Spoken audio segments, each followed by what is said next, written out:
Hi Gemini! Welcome pa sa ating channel.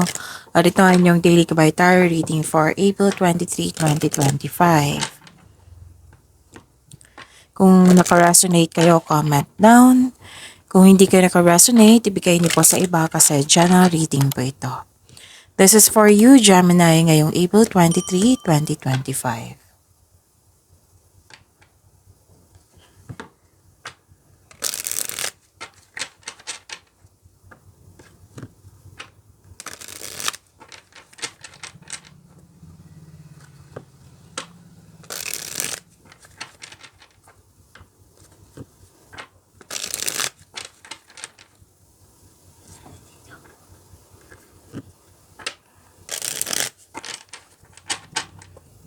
Para po ito sa inyo, Gemini, ngayong April 23, 2025.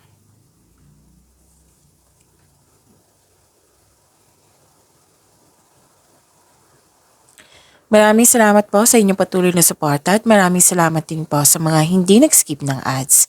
Gamitin ang reading na ito bilang gabayan lamang. Sa mga hindi pa nag-subscribe, subscribe na po kayo at click bell notification para malaman nyo na may bago tayong video. Para sa mga gusto magpa-reading po, may lumabas dyan sa screen nyo ngayon. Panoorin nyo po at sundin ang instruction.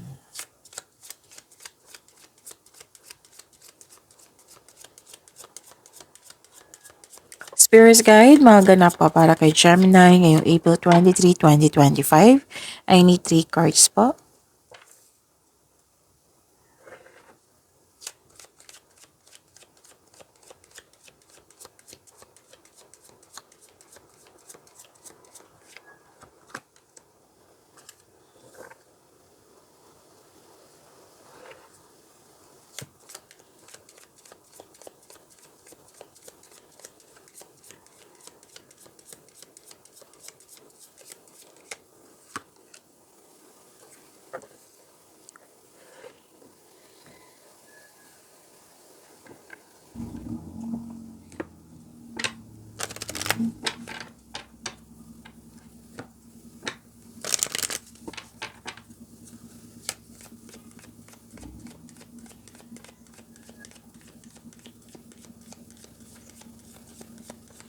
Spirit Guide, mga mensahe pa para kay Gemini ngayong April 23, 2025. Another message po.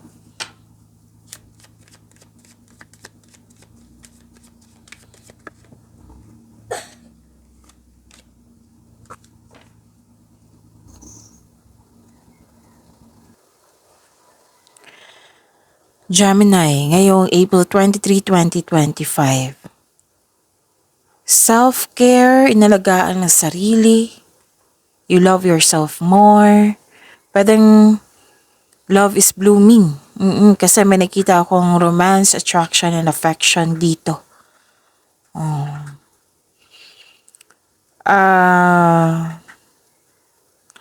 I think lumabas to kahapon sa inyo.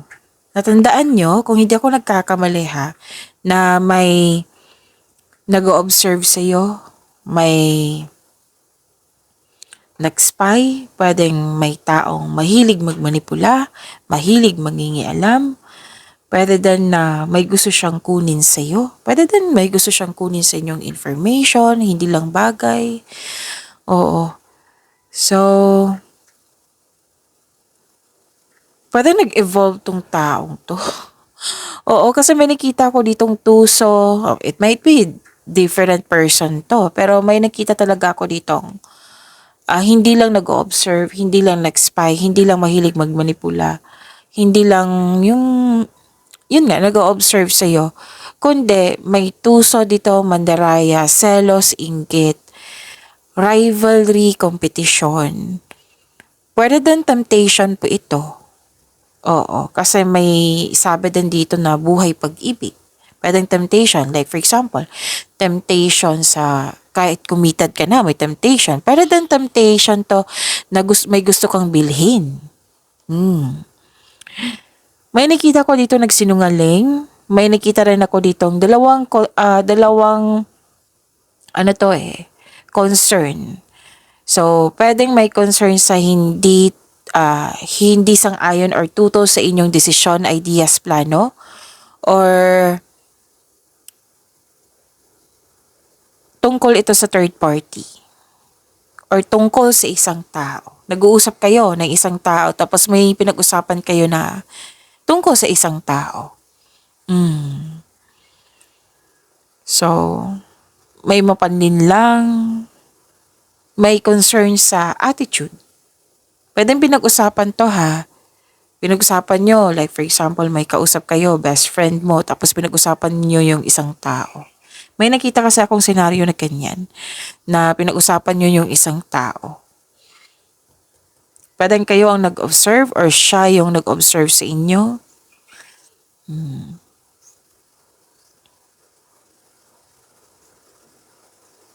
Okay. So, kung hindi ako nagkakamali, lumabas to kahapon sa inyo. Yung nag-observe. Nag-evolve eh. It might be different person or iisa lang talaga. So, mag-ingat. Prepare yourself. Mas lumawak yung ambisyon mo sa buhay. And natuwa ako kasi may self-care. Oo, so nagkaroon kayo ng panahon sa inyo sarili, Gemini.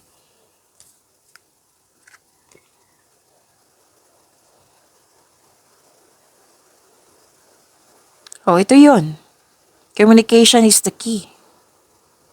Pinag-usapan. So, and this is your energy card. Look.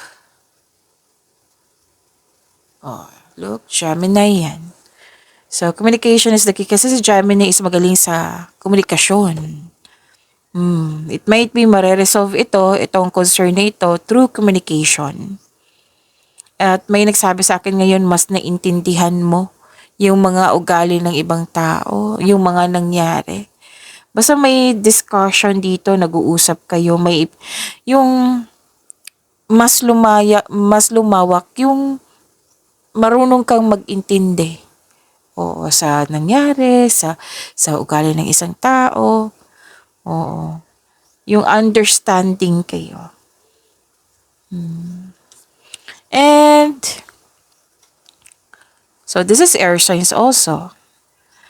A win-win outcome is forecast. So maraming ibig sabihin to. Pwedeng give and take to. Pwedeng focus sa partnership and balance, maging balance. Balance din eh.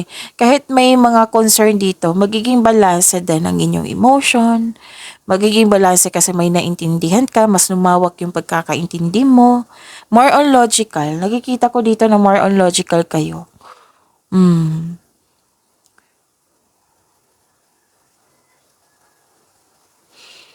So, magiging yung napag-uusap sa isang both parties. Oo, na magkakaroon ng resolution, kayong dalawa magkaroon ng satisfaction, magkasundo, harmonious outcomes. So, yung sabi ko kanina, di ba, partnership and balance, andito. May nag-cooperate kayo. Usually, dalawa kayong tao. Pwede din grupo, kayo sa isang grupo. Parang teamwork ito, collaboration, working together, finding a solution. Kaya nga na may balance kasi may balance and fairness. So may long term of success ako nakikita dito.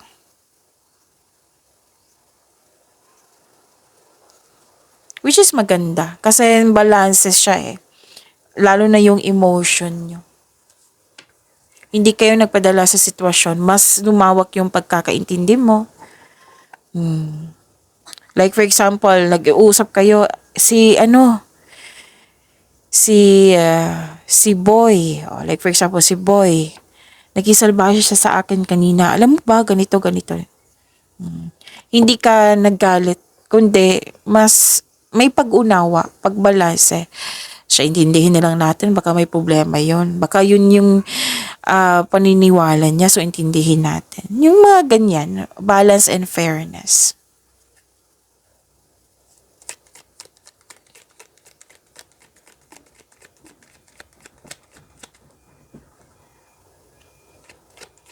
So, in-explain ko ng mabuti kasi baka ma-alarm kayo sa sinabi ko kanina, di ba? May temptation, may tutol. Magiging okay naman lahat kasi mismo kayo ang magbalanse. Spirits Guide, ano po yung energy ni Gemini ngayong April 23, 2025?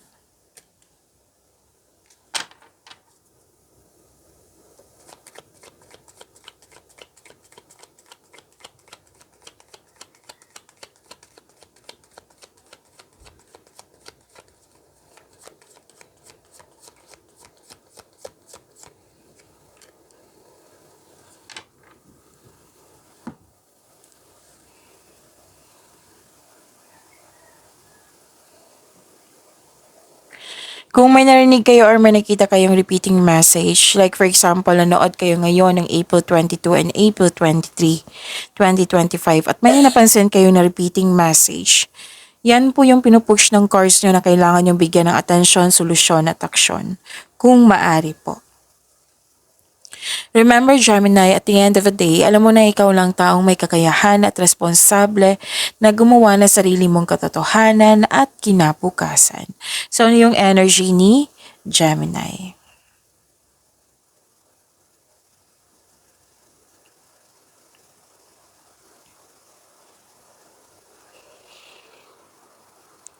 Na-burnout kayo dito, sobra sa trabaho. Kahapon to. Kung hindi ako nagkakamali, lumabas din itong burnout nito, itong overworking na ito. Hanggang ngayon, burnout, nag-overwork. Or pwede din may taong hindi nagbigay ng halaga. Pwede hindi na burnout, kundi yung taong hindi nagbigay ng halaga, hindi nagbigay ng time. Feeling uneasy ka dito. Lalo na sa career and money. Pwedeng sa sitwasyon. Pwedeng sa buhay pag-ibig. Kasi naka-align dito sa buhay pag-ibig. Pwede sa inyong sarili. So it's never too late to begin again. Pagod kayo. Magpahinga. Gemini. Miss Job, marami kasi akong pending. Yan yung usually ma-comment sa comment section. Baka kailangan ng time management yan or kailangan ng tulong para matapos agad. Isipin niyo po yung sarili niyo kasi pagod kayo dito, Gawa po daw kayo ng solusyon kasi pagod kayo tapos nag-stop kayo, hindi kayo gumagawa ng solusyon. Gawa po daw kayo ng solusyon. Nawalan kayo ng gana dito. Nawalan ng gana at the same time pagod. So yun sabi ng card kanina na magpahinga or ask support, ask help para matapos na yan or ma-express mo yung daladala mo.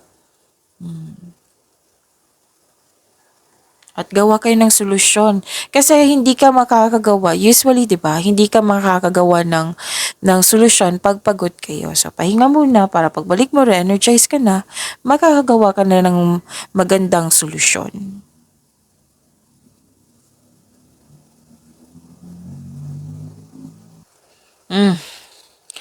I knew it. Gusto niyong may kausap dito. Pero gagawin mo to kasi may nakita ko nag-uusap dito.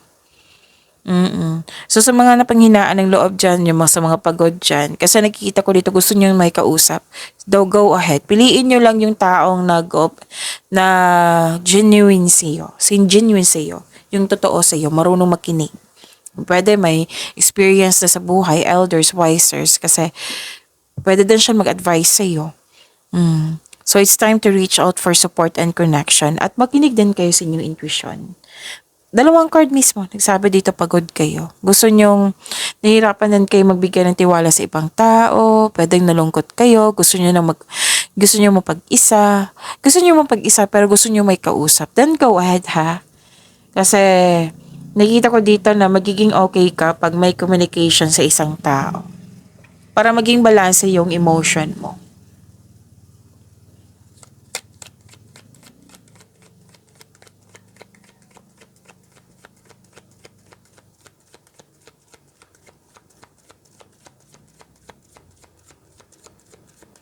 Spirits Guide, Career and Money po ni Gemini ngayong April 23, 2025.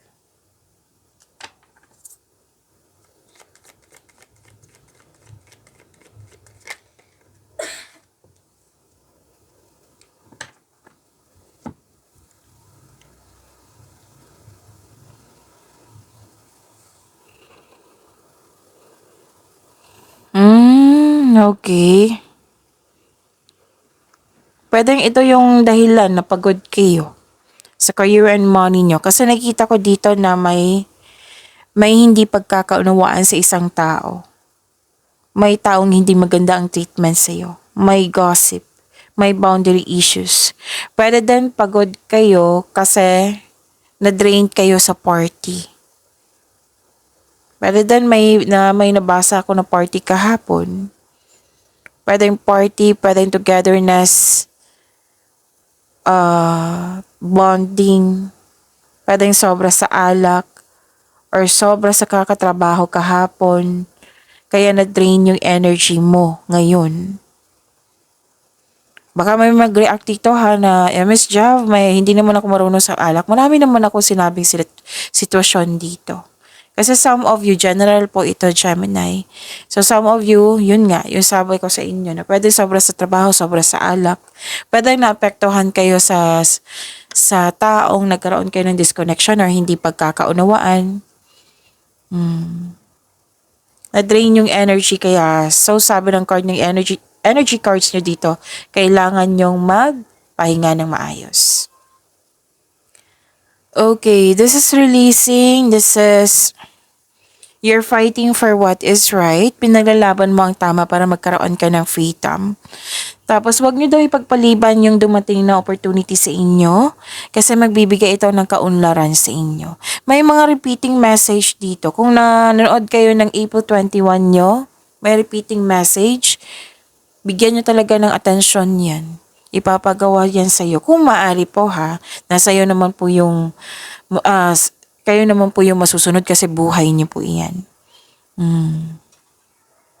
So this is freedom, this is releasing, this is pinaglalaban mo ang tama para magkaroon ng freedom at huwag nyo ipagpaliban yung dumating na opportunity na makapagbigay sa iyo ng kaunlaran.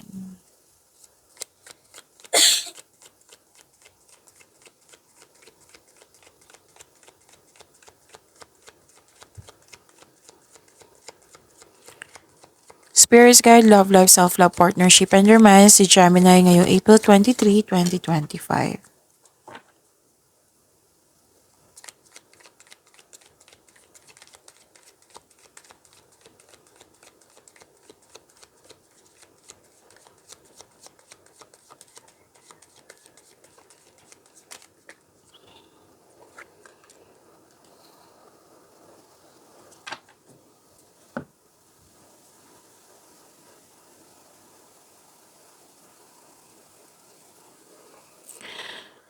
May concern dito.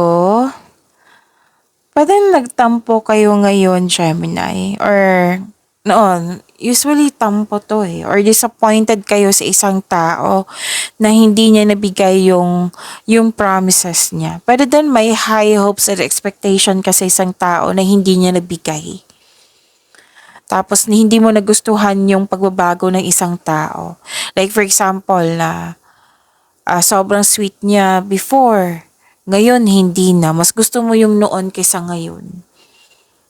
Hindi lang to sa sa partner nyo, kundi sa tao na concern nyo ngayon. So, may tao rin dito na hiningan mo ng tulong pero tinanggihan ka kaagad, hindi siya handang magbigay ng tulong. So, may concern dito sa disappointment, perfectionist.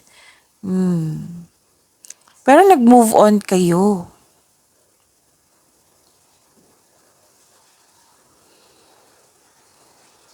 Oo, nag-move on kayo, nag-let go kayo.